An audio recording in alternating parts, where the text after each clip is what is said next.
नमस्कार दोस्तों, स्वागत है आपका अपने YouTube चैनल में। तो आज हम पटवारी लेखपाल बीडीओ बीपीडीओ के लिए सामान्य हिंदी का लेक्चर नंबर 2 लेके आए हैं और आज हम यहाँ पे हिंदी साहित्य को डिस्कस कर रहे हैं। तो सबसे पहला टॉपिक हमारा है सूर्यकांत त्रिपाठी निराला। ठीक है, तो इनका जन्म 21 फरवरी 1996 को मेदिनीपुर में और मृत्यु 15 अक्टूबर 1961 को प्रयागराज में। इनकी प्रकाशित जो कृतियां हैं काव्य संग्रह, तो सबसे पहले इनका काव्य संग्रह कौन सा है? अनामिका, परिमल, गीतिका, अनामिका द्वितीय। इसी संग्रह में इनको सरोज स्मृति और राम की शक्ति पूजा जैसी प्रसिद्ध कविताओं का संकलन है। ठीक है, अनामिका सेकंड में ही इनका क्या है? सरोज स्मृति और राम की शक्ति पूजा जैसे प्रसिद्ध कविताओं का क्या है? इनमें संकलन है। उसके बाद आता है तुलसीदास, कुकुरमुत्ता, अणिमा, बेला, नए पत्ते, अर्चना, आराधना, गीत कुंज, सांध्य काकली, अपरा संचयन। और इनके प्रसिद्ध उपन्यास है अप्सरा, अलका, प्रभावती, निरुपमा, कुल्ली भाट, बिल्लेसुर, बकरिया, चोटी की पकड़, काले कारनामे, ये कैसी है? अपूर्ण रह गई है, चमेली, ये भी कैसी है? अपूर्ण है। उसके बाद इंदुलेखा, उसके बाद है आपकी तकनीक। और कहानी संग्रह में इनकी है लिली, सखी, सुकुल की बीवी, चतुरी चमार। सखी संग्रह की कहानियों का ही इस नए नाम से क्या है? पुनर्प्रकाशन है। चतुरी चमार मतलब सखी संग्रह जो कहानी है उसका इन्होंने पुनः प्रकाशन किया है। और देवी, यह संग्रह वस्तुतः पूर्व प्रकाशित संग्रहों के संचयन है और इसमें जो है एकमात्र नई कहानी की जान संकलित है। उसके बाद निबंध आलोचना में रविंद्र कविता कानन और प्रबंध पद्मम, प्रबंध प्रतिमा, चाबुक, चयन और संग्रह। पुराण कथा में इनका महाभारत, रामायण की अंतर कथाएँ। और बाल साहित्य में भक्त ध्रुव, भक्त प्रहलाद, भीष्म, महाराणा प्रताप और सीख भरी कहानियाँ, इस सब की इसमें नीति की कथाएँ हैं। ठीक है, उसके बाद अनुवाद है इन्होंने रामचरितमानस का खड़ी बोली हिंदी में पद्य अनुवाद किया है, आनंद मठ, और इसे बंगला में से गद्य अनुवाद किया है।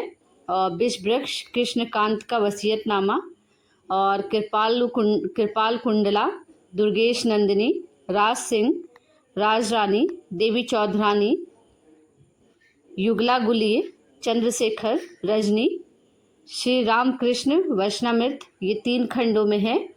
और परिव्राजक, भारत में विवेकानंद, राजयोग, अंशानुवाद, रचना समग्र।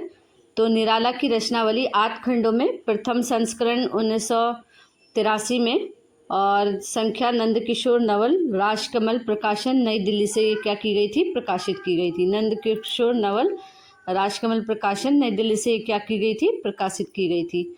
उसके बाद सूर्यकांत त्रिपाठी निराला को मिले पुरस्कार। इन्हें पद्म विभूषण से सुशोभित किया गया था, इन्हें पद्म भूषण दिया गया था। यह भारत सरकार द्वारा दिया जाने वाला तीसरा सबसे बड़ा नागरिक सम्मान है, जिसे निराला को 1961 में प्रदान किया गया था। उसके बाद साहित्य अकादमी पुरस्कार, यह पुरस्कार भारतीय साहित्य में उत्कृष्ट योगदान के लिए दिया जाता है और निराला को भी ये पुरस्कार मिला था। उसके बाद भारतीय ज्ञानपीठ पुरस्कार, यह भारत का सर्वोच्च साहित्यिक सम्मान है और निराला को यह पुरस्कार प्राप्त हुआ था। निराला को इन प्रतिष्ठित पुरस्कारों के अलावा साहित्य कार्यों के लिए कई अन्य सम्मान भी मिले थे, जैसे कि शेखसरिया पुरस्कार और मंगला प्रसाद पुरस्कार। उसके बाद नेक्स्ट जो हमारे साहित्यिक लेखक हैं वो है राहुल सांस्कृत्यानंद। ठीक है, तो इनकी प्रमुख कृतियाँ हैं। उपन्यास से देखिए, प्रमुख कृतियों में सबसे पहले उपन्यास को देखते हैं। जीने के लिए, सिंह सेनापति, 22 सदी, जय योद्धे, भागो नहीं दुनिया को बदलो, दीवोदास, राजस्थान निवास और विस्मृत यात्री। इसके बाद इनकी आत्मकथा है मेरी जीवन यात्रा, कहानी संग्रह है बोलगा से गंगा, सतमी के बच्चे, बहुरंगी मधुपुरी और कनेला की कथा। यात्रा वृत्तांत में है इनका घुमक्कड़ शास्त्र। ठीक है, घुमक्कड़ शास्त्र, मेरी तिब्बत यात्रा, रूप में 25 मास, किन्नर देश की ओर, लहासा की ओर। और जीवनी में आएगा नए भारत के नए नेता लेनिन, कार्ल मार्क्स, महामानव बुद्ध और अन्य महत्वपूर्ण तथ्य में राहुल सांस्कृत्यानंद के बारे में देखते हैं। तो राहुल सांस्कृत्यानंद को हिंदी यात्रा साहित्य का जनक माना जाता है। उन्होंने बौद्ध धर्म और तिब्बती शास्त्र पर भी महत्वपूर्ण शोध किया है। उनकी रचनाएं इतिहास, दर्शन, समाजशास्त्र और साम्यवाद जैसे कई विषयों को समाहित करती है। और 1958 में मध्य एशिया का इतिहास के लिए साहित्य अकादमी पुरस्कार से उन्हें क्या किया गया था, सम्मानित किया गया था। 1963 में उन्हें पद्म भूषण भी मिला था। ठीक है, इसके बाद आते हैं माखनलाल चतुर्वेदी जी। तो इनकी काव्य रचनाएं हैं हिम किरीटिनी। यह उनकी एक महत्वपूर्ण कविता संग्रह है जिसके लिए उन्हें देव पुरस्कार से सम्मानित किया गया था।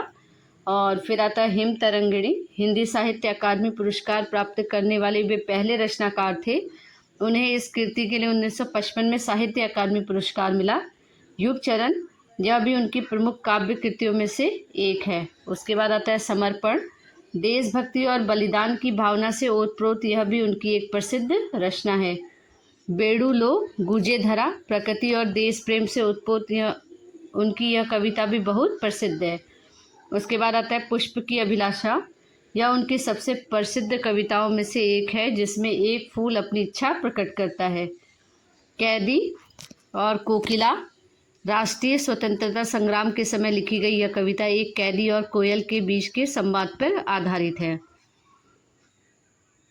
तो ये उत्तराखंड के बीडीओ, बीपीडीओ और लेखपाल की जो 21 सितंबर को एग्ज़ाम है उसमें ये बहुत ज़्यादा इम्पॉर्टेंट है। अच्छे से आप सब लोग पढ़ लीजिए, इसे अच्छे से याद कर लीजिए। उसके बाद नेक्स्ट हमारा है माधवलाल मुक्तिबोध।